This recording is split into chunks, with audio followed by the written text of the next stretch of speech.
नमस्कार देवियों सज्जनों, मेरा नाम रोशन है।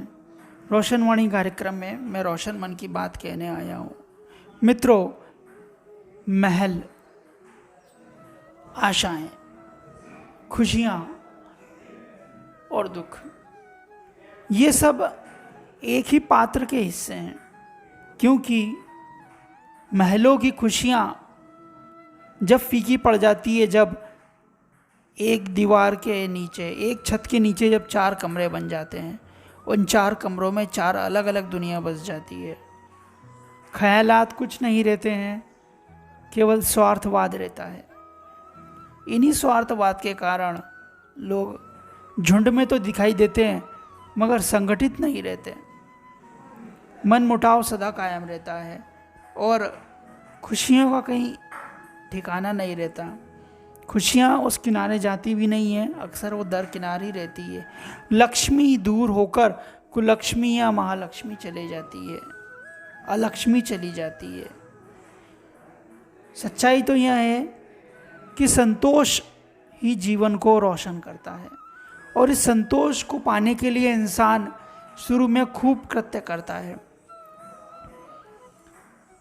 पद, पैसा, सुंदरता, पुत्र, इन सब पे अभिमान करता है, मगर यह अभिमान एक दिन झूठा साबित हो जाता है और इस अभिमान के कारण ही इंसान को धोखा खाना पड़ता है, क्योंकि ये सदा रहती नहीं है और इसे पाने के लिए आपको कब तक मेहनत करना है ये निश्चित नहीं है।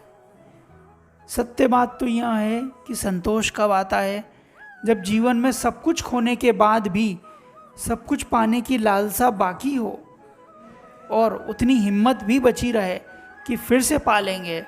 उसको सुकून कहते हैं। सुकून अर्थात एक वस्तु में ही हम काम चलाने की मंशा सदा रखते हैं, उसे सुकून कहा जाता है। और सुकून के लिए तो इंसान दर दर भटक रहा है। बाहरी आवरण, बाहरी आवेश, बाहरी वस्तुओं में सुख देख रहा है, मगर वास्तविक सुख तो उसे आंतरिक अर्थात अपने मन में ही है।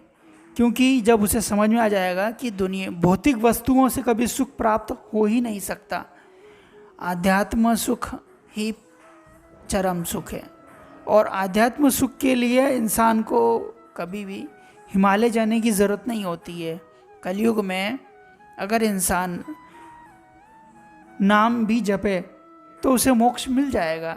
तप की आवश्यकता नहीं है, ना मंत्र की आवश्यकता है, ना तप की आवश्यकता है, या यंत्र की आवश्यकता है, या तंत्र की आवश्यकता है। उसे मोक्ष और सुकून मिलना तय है, मगर लालसा के आवेश में इंसान नहीं कर पाता है और इसी आवेश के कारण कृत्य करते हुए दुर्गति प्राप्त करता है और अपने खुशहाल जीवन को अरोशन करता है। मित्रों, खुशहाल रहना है तो सुकून की आवश्यकता है, शांति की आवश्यकता है, सत्कर्म की आवश्यकता है।